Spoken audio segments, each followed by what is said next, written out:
مشاهدينا في كل مكان، اهلا ومرحبا بكم. احنا معاكم اليوم داخل سفارة مملكة السويد لدى جمهورية مصر العربية. لقائنا اليوم مع سعادة السفير هوكان إيمسجورد سفير مملكة السويد، ولقائنا اليوم هيكون عن أبرز المحطات الدبلوماسية لسعادة السفير، وأيضا هنتحدث عن دولة السويد وطبيعتها الجغرافية وشعبها. لو عايزين تعرفوا أكتر تابعونا وهذا اللقاء.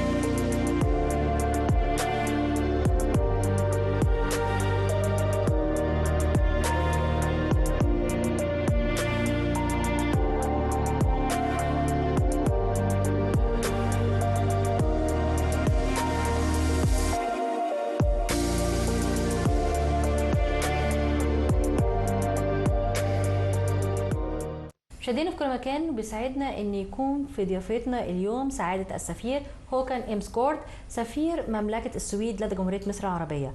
Your Excellency, first allow me to thank you so much for this interview. Thank you for having me. At the beginning, we normally talk about your diplomatic stations before coming to Egypt. So can you please tell us more about it? I started my career in the finance ministry. After that, I spent a couple of years in London at the European Bank for Reconstruction and Development as a deputy director. And only then I joined the foreign ministry, where I worked mainly on European affairs.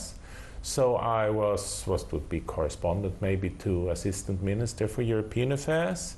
And then ambassador to the Netherlands. So that is basically it. You have more backgrounds in the industry field, we can say something like this. Yeah, more in the financial area, if you like, which is now, I think, an advantage for me to understand what is happening also in the economic and business field here in Egypt. That's great. Your Excellency, would like to talk about Sweden. We know that Sweden have a very beautiful landscapes, which make it one of the beautiful destination if someone really into the landscape and nature. So can you tell us more about those landscapes and about the geographic nature of Sweden? Sweden is a large country. We are the same size surface as Italy, but we're only 10 million people. So it leaves a lot of nature.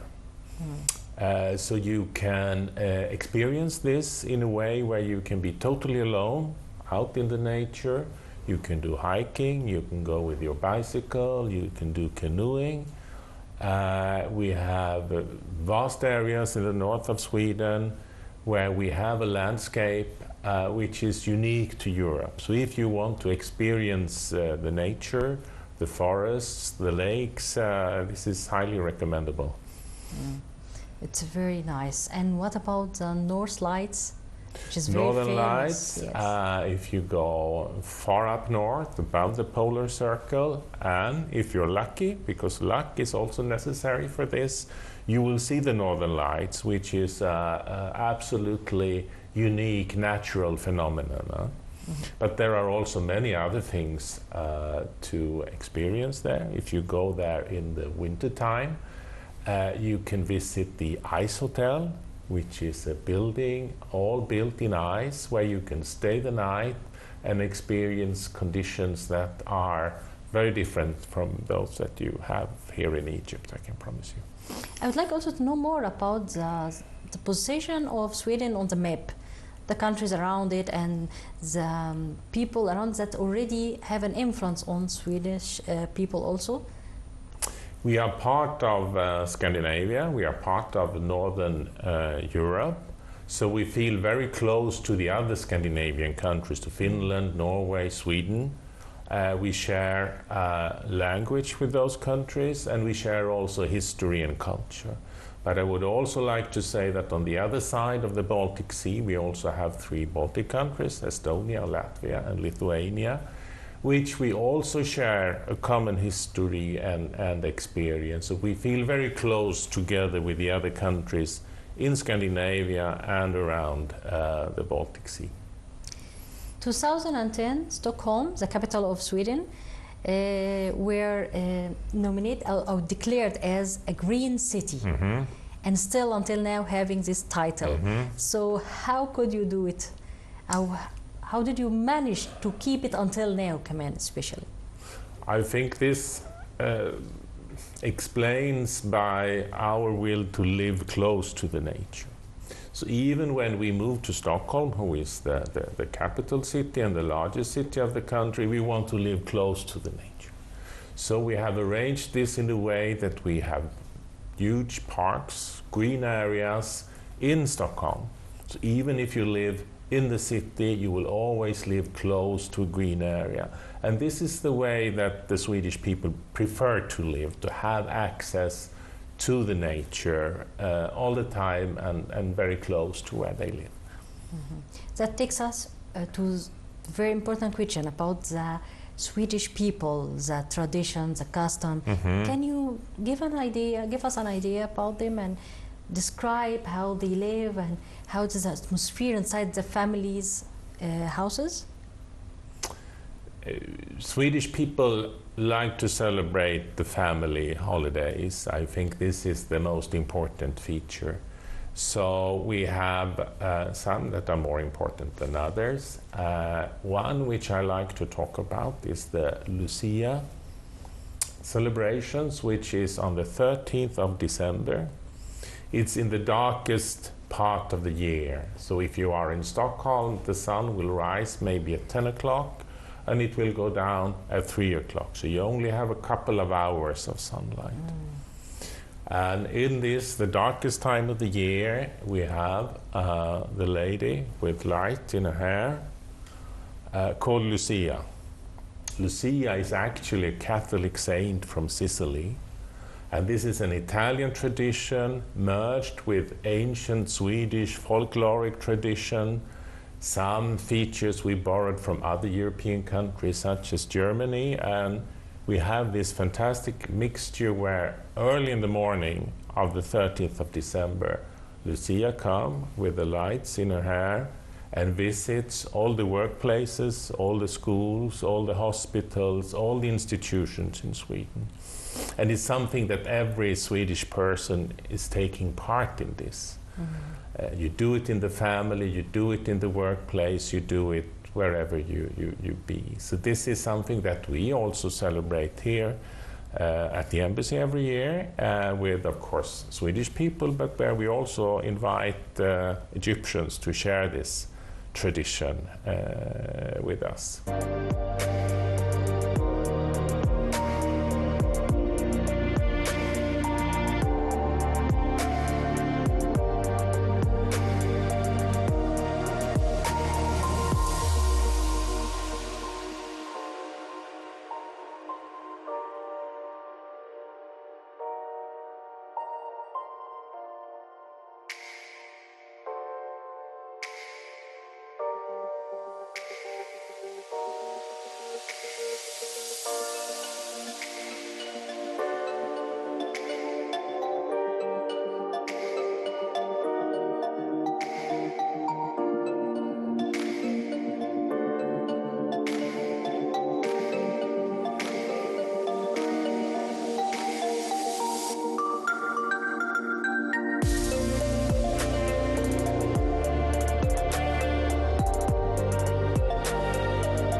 About this phenomena that Your Excellency just told us about it, which is most of the day is no light.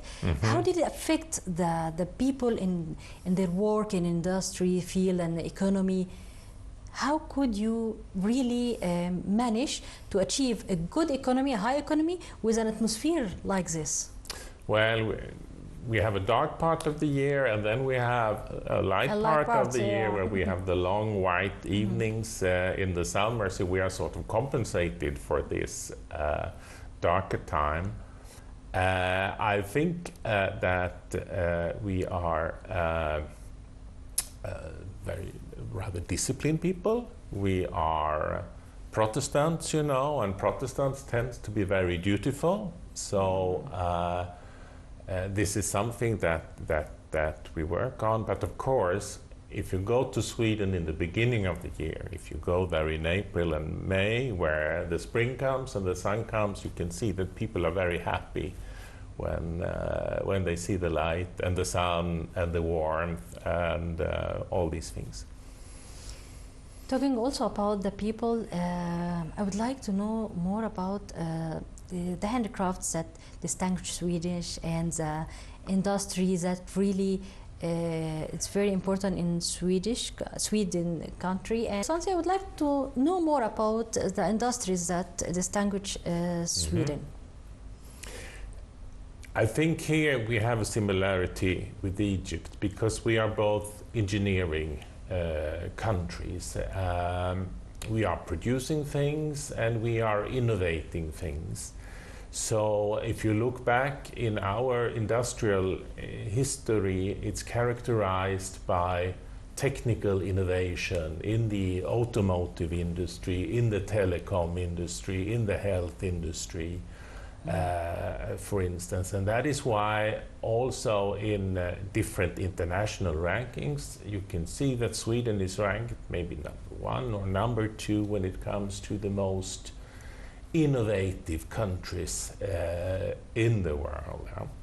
And this is also, of course, linked to the fact that we have many universities, good universities in Sweden, not least in the technical engineering sector, such as the Royal Institute of Technology, for instance, but there are many others also.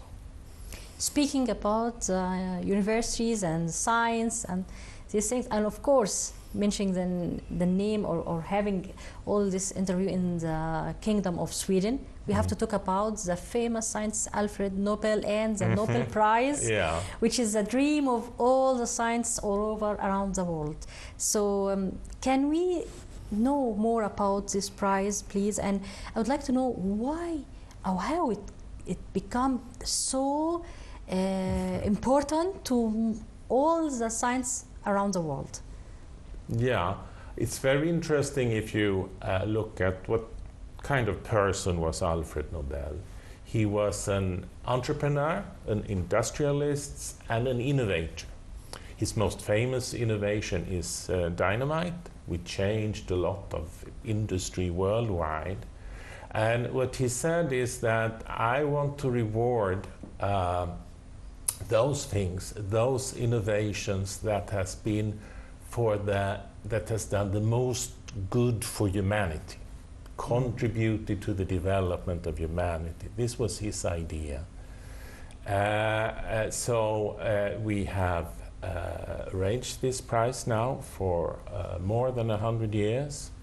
We have prize winners from all over the world. We have an Egyptian prize winner in chemistry in 1999. We have, of course, the prize also in literature. Yes. With Mahfouz, Mahfouz, of course. And this was also a way for Alfred Nobel to link technical innovation, engineering, to culture and literature, which he was also very interested in. And on top of that, if I may say so, comes, of course, the Peace Prize.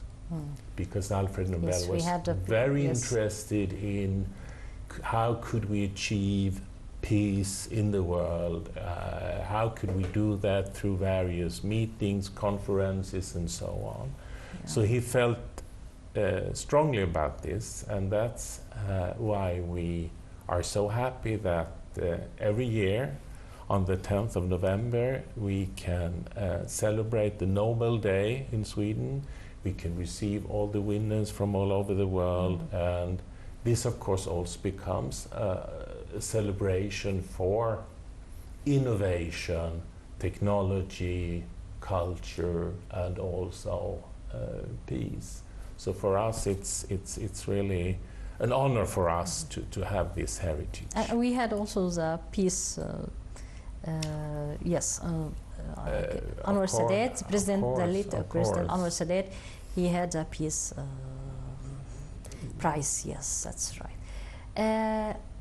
Back to talk about the Swedish people and the music, which is something a part of their, let's say, the culture of the Swedish people, and the pop, one of the kind of the music that's really spread internationally from Swedish people that really made a good and improvement in this kind of music. So can you tell us more about this? We had, when we celebrated the National Day, our National Day, which is the 6th of June, we made it into an ABBA Day.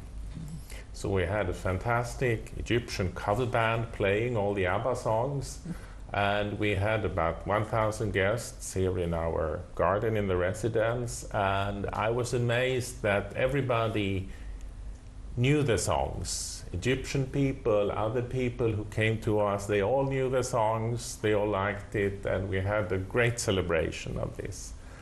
I think culture is extremely important for our relations. And in particular, if I may say so, in these days when we have so many difficulties, we have a war going on very close to where we are at the moment in Gaza. We have a war in Sudan, we have problems in Libya. There are these issues, very serious issues that we need to deal with. But I think in those times, culture is even more important than under normal circumstances, because we really need to get to know each other, we need to talk to each other, we need to find ways of having a dialogue. And the most important instrument to achieve this is through cultural exchange, to getting to know each other's ways, traditions, music, literature, all of these things. So for us, culture is not something that we do on the margin or on the fringe of things. It is a core, main thing, yeah. Exactly, it's a core activity of our embassy. Your Excellency, if I asked you about the status of women in Sweden, what can you tell us about it? I think there has been a fantastic development over the last 30, 40 years. So if you look at the workforce in Sweden, women and men work equally, and we have a labor participation of something between 75 and 80%, both for men and for women. So what has made this possible? I think one critical issue here is the childcare system. So the government and the municipalities can offer childcare for all the children, which enables women to go to work and to participate in the labor market. And you might ask, how can we afford this? Doesn't it cost a lot of money? Well, for each person that we hire in the daycare system, in the preschool institutions, 3 women are able to take part in the labor market. And these 3 women are, of course, earning money, paying taxes, contributing to society in different ways. So that's how this system, to a large part, is financing itself. And I would like to say another thing about this, because you ask about the role of women in society, but you can also talk about the role of men in society, I think. And here there's a great difference from my generation and my father's generation, because my generation and people who are younger than me, they take part in the raising of their children to a much larger extent than before. So for instance, we have a system for parental leave, and in my case, we shared this between me and my wife. So I spent 6 months with each children, I have 2 children, on parental leave. And my wife spent also 6 months for this. That's great. And I think that the difference is, if I were to ask my father or that generation, I think they feel that they lost out in the contact with their children, and something that we have gained with having a closer contact or closer relations with our children. So also the role of men in society is changing a lot. Almost equal, women. Not really, but because we still have some challenges. We still have challenges when it comes to differences in wages, for instance, which is still something we struggle with. But there has been important progress in this sense, absolutely.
Thank you so much for the time that you gave us, and please allow us to have another interview to talk about the relation between Egypt and Sweden, but in another episode.